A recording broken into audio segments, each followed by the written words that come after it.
Hi students, இன்னைக்கு நம்ம பார்க்க போகிறது mesh analysis அதாவது mesh current method. எப்படி இந்த mesh current methodலேருந்து நம்ம current கண்டுபிடிக்கிறது என்ன ப்ரொசீஜர்ங்கிறத நம்ம பார்க்கலாம். ஆல்ரெடி நம்ம KVL எப்படி கண்டுபிடிக்கிறதுங்கிறத ஒரு ப்ரீவியஸ் கிளாஸில் டிஸ்கஸ் பண்ணியிருக்கோம். அதை பார்க்காதவங்க டிஸ்கிரிப்ஷன் பாக்ஸில் லிங்க் இருக்குது, அது வழியே நம்ம ப்ரீவியஸ் கிளாஸ் நீங்கள் பார்த்துக்கோங்க. இந்த mesh current method அப்படிங்கிறது என்னென்னா, இப்போ நம்ம ஒரு சிம்பிள் ஒரு சர்க்யூட் ஒரு நெட்வொர்க் எடுத்துக்கிறோம். இதில் நம்ம KVL அப்ளை பண்ண போகிறோம். KVL அப்ளை பண்ணும்போது நம்ம ஒரு ஈக்குவேஷன் எழுதுவோம். என்ன ஈக்குவேஷன் எழுதுவோம்? Voltage rice is equal to voltage drop. அந்த ஈக்குவேஷன் நம்ம என்னென்னா இன் டேர்ம்ஸ் ஆஃப் மெஷ் கரண்ட்டில் எழுதணும். நம்ம KVL எழுதும்போது பிரான்ச் கரண்ட்டில் எழுதணும். அதாவது பிரான்ச்னா என்ன, மெஷ்னா என்னன்னு நம்ம ப்ரீவியஸ் கிளாஸை டிஸ்கஸ் பண்ணியிருக்கோம். அப்போ இப்போ நம்ம என்னென்னா KVL அப்ளை பண்ண போகிறோம், ஒரு மெஷ் ஈக்குவேஷன் எழுத போகிறோம். இன் டேர்ம்ஸ் ஆஃப் மெஷ் கரண்ட்டில் நம்ம எழுத போகிறோம்.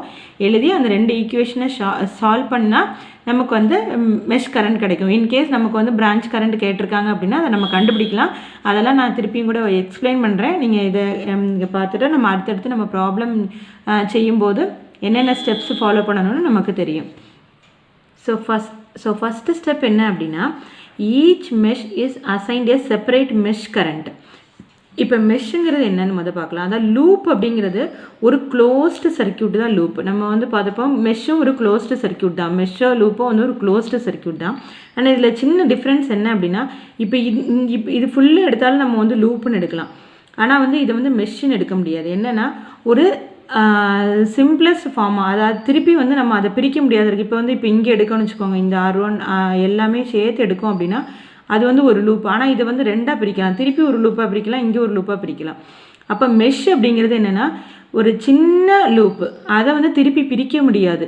அந்த தான் நம்ம மெஷ்ன்னு சொல்கிறோம். இப்போ ஃபார் எக்ஸாம்பிள் நம்ம இதை நேம் பண்ணிக்கலாம், ABCD. ஓகே, இங்கே எலிமெண்ட் இல்லாதனால நேமிங் இடலை, நேமிங் போடலை. அப்போ ABCD.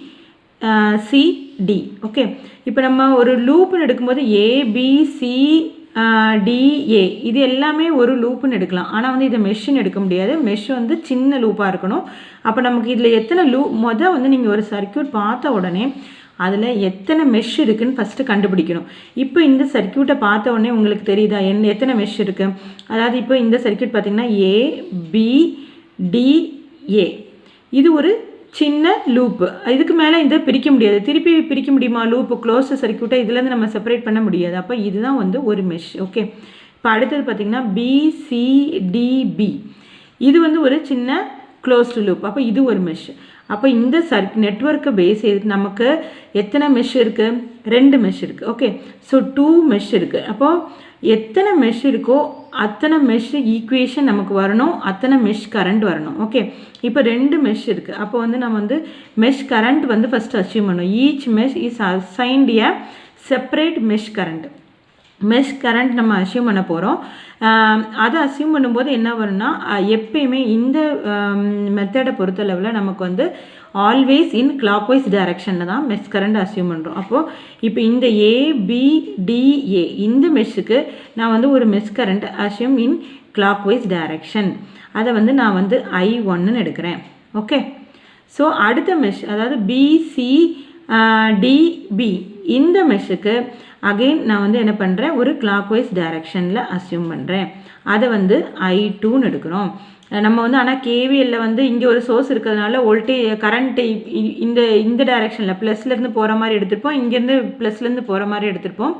அது வேறு மெத்தடு. மெஷ் கரண்ட்டை பொறுத்தளவில் நம்ம எந்த வோல்டேஜ் சோர்ஸ் இருக்குது, எத்தனை ரெசிஸ்டன்ஸ் இருக்குது, எங்கே கரண்ட் சோர்ஸ் இருக்குது, அதெல்லாம் நம்ம ஒன்றுமே பாதர் பண்ண வேண்டாம்.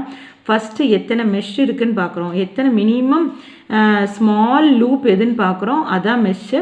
அதுக்கு நம்ம கரண்ட் டைரக்ஷன் ஃபஸ்ட்டு அஸ்யூம் பண்ணுறோம், always in clockwise direction. 2 mesh இருந்தால் 2 கரண்ட், I1 I2.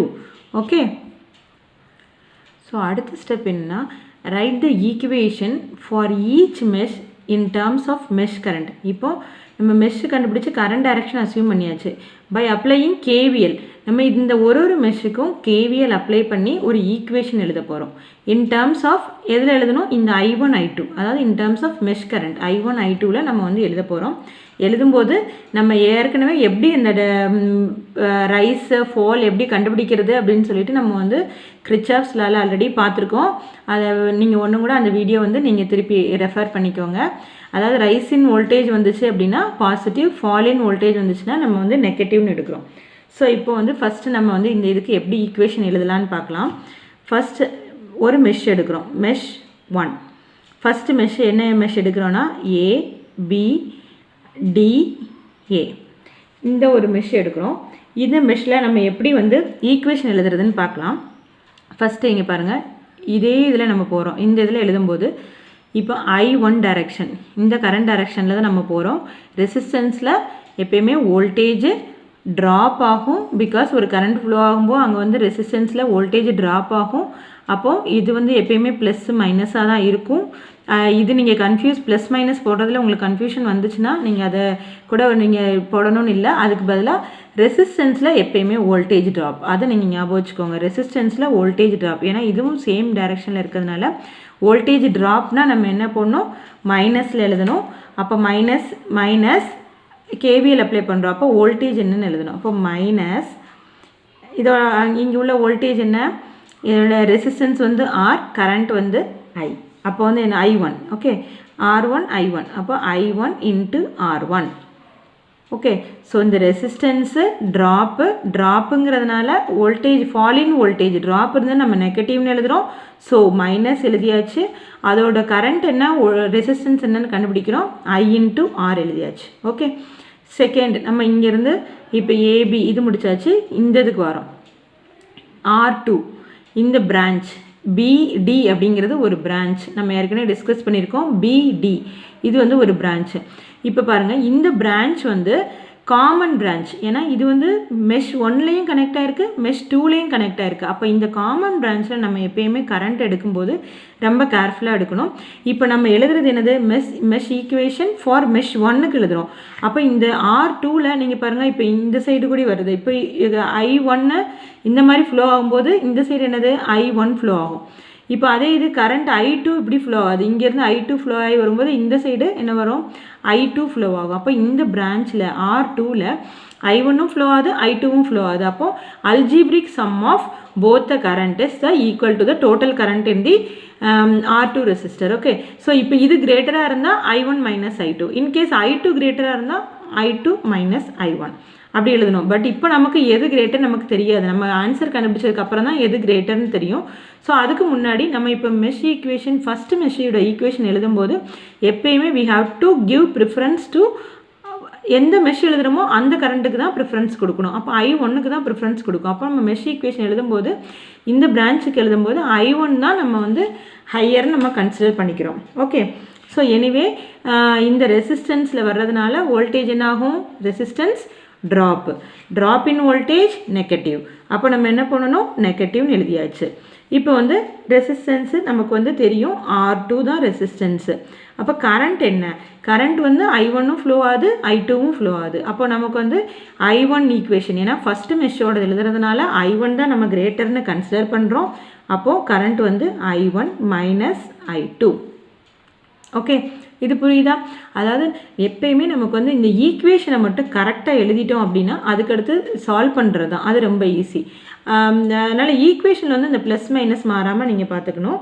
அதுக்கடுத்து நம்ம என்ன பண்ணுறோம், இப்போ R2 எழுதியாச்சு. திருப்பி நம்ம இதே வழியாக அப்படி போனால் இங்கே வந்து என்னது, வோல்டேஜ் இருக்குது. இந்த வோல்டேஜ் இது என்னது, வோல்டேஜ் வந்து நெகட்டிவ், இது வந்து பாசிட்டிவ், மைனஸ்லேருந்து ப்ளஸ்க்கு போகுது. அப்போ என்னது, வோல்டேஜ் ரைஸின் வோல்டேஜ்னால் என்னது, பாசிட்டிவ். அப்போ இதோட வேல்யூ என்ன, V1. அப்போ plus V1, okay, equal to 0. Voltage rice, voltage drop எல்லாம் கூட எழுதி ஒரு ஈக்குவேஷன் எழுதி ஈக்குவல் டு 0 போட்டாச்சு. ஓகே, நான் திருப்பி ஒரு தடவை சொல்கிறேன். மெஷ் 1 எடுக்கிறோம், சிம்பிளஸ்ட் லூப்பாக இருக்கணும். இப்போ இந்த வழியாக வரும்போது நமக்கு ரெசிஸ்டர் வழியாக போகுது. ரெசிஸ்டரில் ஆல்வேஸ் ட்ராப்புன்னு வரும்போது நமக்கு மைனஸ் போட்டாச்சு. இதோட வோல்டேஜ் என்னென்னு எழுதுகிறோம், கரண்ட் I1, ரெசிஸ்டர் R1. அப்போ I1 R1 எழுதியாச்சு. இந்த மாதிரி ஒரு காமன் பிரான்ச் வருது, ரெண்டு லூப்புக்கும் அது ரெண்டு மெஷ்ஷுக்கும் அது ஷேர் ஆகுது அந்த பிரான்ச் அப்படின்னா அப்போ அதில் கண்டிப்பாக ரெண்டு கரண்ட் ஃப்ளோ ஆகும். இப்போ பார்த்தா இந்த கரண்ட் I1 வந்து கிளாக்வைஸ் டைரக்ஷனால் இப்படி ஃப்ளோ ஆகுது, I2 வந்து கிளாக்வைஸ் டைரக்ஷனால் இப்படி ஃப்ளோ ஆகுது. அப்போ இதில் ரெண்டுமே ஃப்ளோ ஆகும், பட் நமக்கு வேல்யூ தெரியாது. நம்ம மெஷ் 1ஓட ஈக்குவேஷன் எழுதும்போது I1க்கு தான் ப்ரிஃபரன்ஸ் கொடுக்குறோம், அதனால தான் I1 கிரேட்டர், அதனால் I1 மைனஸ் I2ன்னு எழுதுகிறோம். பட் ரெசிஸ்டன்ஸ் ட்ராப்பு, அதனால் இந்த ஒரு மைனஸ் எழுதுகிறோம், இன்டூ இதோட வேல்யூ R2. ஓகே, ஸோ அடுத்து திருப்பி இதே மாதிரி போகும்போது இங்கே ஒரு வோல்டேஜ் சோர்ஸ் இருக்குது, நெகட்டிவ்லேருந்து பாசிட்டிவ் போகுது. அப்போ வோல்டேஜ் ரைஸ்ன்னு வரும்போது நம்ம எப்படி எழுதுகிறோம், ப்ளஸ் V1 எழுதுகிறோம். ஓகே, ஸோ இதே இது நீங்கள் அடுத்து செகண்ட் லூப்புக்கு நீங்களாக ட்ரை பண்ணி பாருங்கள். செகண்ட் லூப் என்ன, செகண்ட் மெஷ் என்ன, மெஷ் 2. மெஷ் 2ங்கிறது என்னது, BCDB. ஓகே, ஸோ மெஷ் 2ங்கிறது என்னென்னா BCDB, இந்த மெஷ் எடுக்கிறோம். ஓகே, இந்த மெஷ் எடுக்கிறோம். இப்போ இது வழியே வாங்க, இந்த வழி எடுக்கிறோம். R3 இருக்குது, ரெசிஸ்டர்னா என்னது, வோல்டேஜ் ட்ராப்பு, அப்போ மைனஸ்ஸு, அப்போது இங்கே கரண்ட் I2, இங்கே வந்து R3. ஓகே, அப்போ மைனஸ் I2 R3. இப்போ இந்த லூப் எழுதும்போது நமக்கு மைனஸ் I2 R3. ஓகே, அடுத்து ரெசிஸ்டன்ஸ் முடிச்சாச்சு. இப்போ திருப்பி வோல்டேஜுக்கு வரோம். வோல்டேஜுக்கு வரும்போது இது ப்ளஸ்ஸு, இது மைனஸ்ஸு, அப்போது பாசிட்டிவ்லேருந்து நெகட்டிவ் போகுது, அப்போ வந்து என்னது குறையுது வோல்டேஜ். அப்போது பாசிட்டிவ்லேருந்து நெகட்டிவ் போகுது, அப்போது drop in voltage, that is fall in voltage. அப்போ என்னது நெகட்டிவ், ஃபால் இன் வோல்டேஜ்னா என்னது நெகட்டிவ், அப்போது மைனஸ் V2. ஓகே, அடுத்தது நம்ம வந்து அடுத்தது என்னது, ரெசிஸ்டர் R2 இருக்குது. இப்போ ரெசிஸ்டர் R2ங்கனால ரெசிஸ்டன்ஸில் ஆல்வேஸ் ட்ராப், அதனால் நம்ம வந்து ஃபஸ்ட்டே நம்ம வந்து மைனஸ் எழுதிக்கிறோம். ரெசிஸ்டன்ஸில் ட்ராப்பு R2, ரெசிஸ்டன்ஸ் வந்து என்னது R2 தெரியும். இப்போ கரண்ட் மட்டும் எழுதணும். கரண்ட் மட்டும் நம்ம எழுதும்போது கரண்ட்டு இந்த resistor shared by both the meshes, அதனால் இப்போ நம்ம வந்து I2 மெஷ் எழுதுறதுனால I2 தான் கிரேட்டர்னு நம்ம கன்சிடர் பண்ணுறோம். I2 கிரேட்டர்னு கன்சிடர் பண்ணும்போது நம்ம இதில் என்ன எழுதணும், I2 மைனஸ் I1. இதோட வேல்யூ தெரியாதனால நம்ம எந்த ஈக்குவேஷன் எழுதுகிறோமோ அந்த மெஷ் கரண்ட்டுக்கு தான் நம்ம இம்பார்ட்டன்ஸ் கொடுக்குறோம். ஸோ அதனால் I2 minus I1 equal to 0. Okay, so இந்த ரெண்டு ஈக்குவேஷன் வந்துருச்சு. இந்த ரெண்டு ஈக்குவேஷனையும் நம்ம வந்து சால்வ் பண்ண ஒரு சிம்பிளிஃபைடு ஃபார்ம். இப்போ I1 I2 R1 இங்கே மிக்ஸ் ஆகி கிடக்கல, எப்படி மிக்ஸ் ஆகிருக்கு. அப்போ நம்ம ஃபஸ்ட்டு ஈக்குவேஷன் எடுக்கிறோம். ஃபஸ்ட்டு ஈக்குவேஷன் எடுக்கும்போது இப்போ இந்த ஈக்குவேஷன் எடுத்து சிம்பிளிஃபை பண்ணலாம். சிம்பிளிஃபை பண்ணும்போது எப்படி வரும், minus I1 R1 minus I1 R2 plus இதை உள்ளே கொண்டு போகிறோம். அப்போ plus I2 R2 plus V1 equal to 0.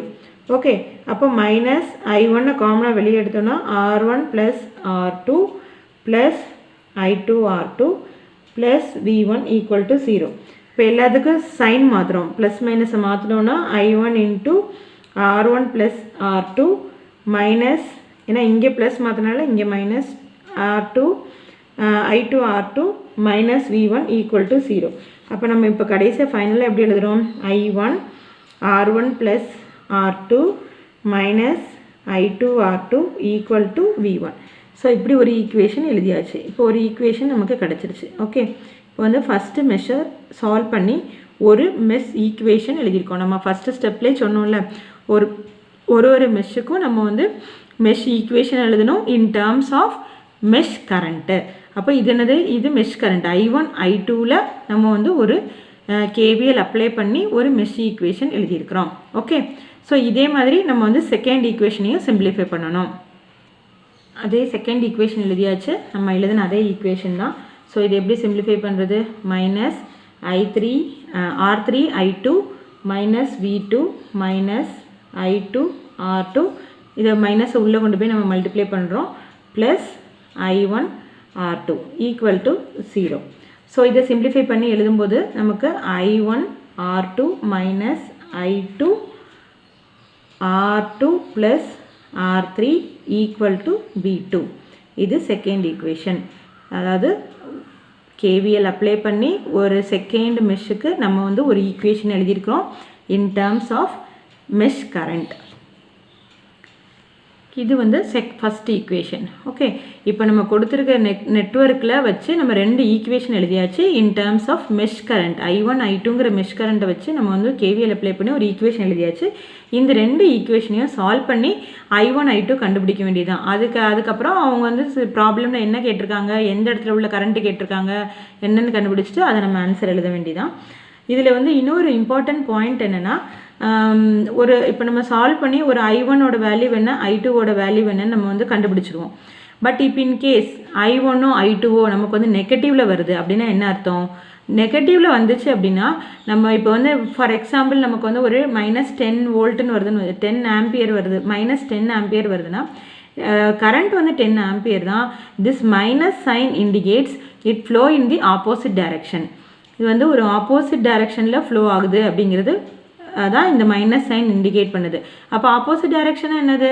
நம்ம இப்போ எல்லா கரண்ட் மெஷ் கரண்ட் எல்லாத்தையுமே எந்த டைரக்ஷன் எடுத்திருக்கோம்? கிளாக் வைஸில் எடுத்திருக்கோம். ஆப்போசிட் டைரக்ஷன் அப்படின்னா இந்த I1 வந்து ஆன்டி கிளாக் வைஸில் ஃப்ளோ ஆகுதுன்னு அர்த்தம். ஓகே, லாஸ்ட் ஸ்டெப்பு நெகட்டிவில் வந்துச்சு அப்படின்னா மெஷ் கரண்ட் பிகம்ஸ் நெகட்டிவ் இந்த சொல்யூஷன் நமக்கு ஆன்சரில் வந்துச்சு அப்படின்னா அந்த ஆக்சுவல் டைரக்ஷன் வந்து ஒரு ஆன்டி கிளாக் வைஸில் இருக்கும், அதாவது ஆப்போசிட் டைரக்ஷனில் இருக்கும். ஓகே, நெக்ஸ்ட் கிளாஸில் நம்ம இதோட ப்ராப்ளம் எப்படி சால்வ் பண்ணுறதுன்னு பார்க்கலாம். இந்த வீடியோ பார்த்தீங்கன்னா மட்டும்தான் உங்களால் அடுத்த இதோட ப்ராப்ளம் எப்படின்னு கண்டுபிடிக்க முடியும். இப்போ நான் சொன்ன இதே ப்ரொசீஜர் படி நம்ம அடுத்த கிளாஸில் ப்ராப்ளம் சால்வ் பண்ணலாம்.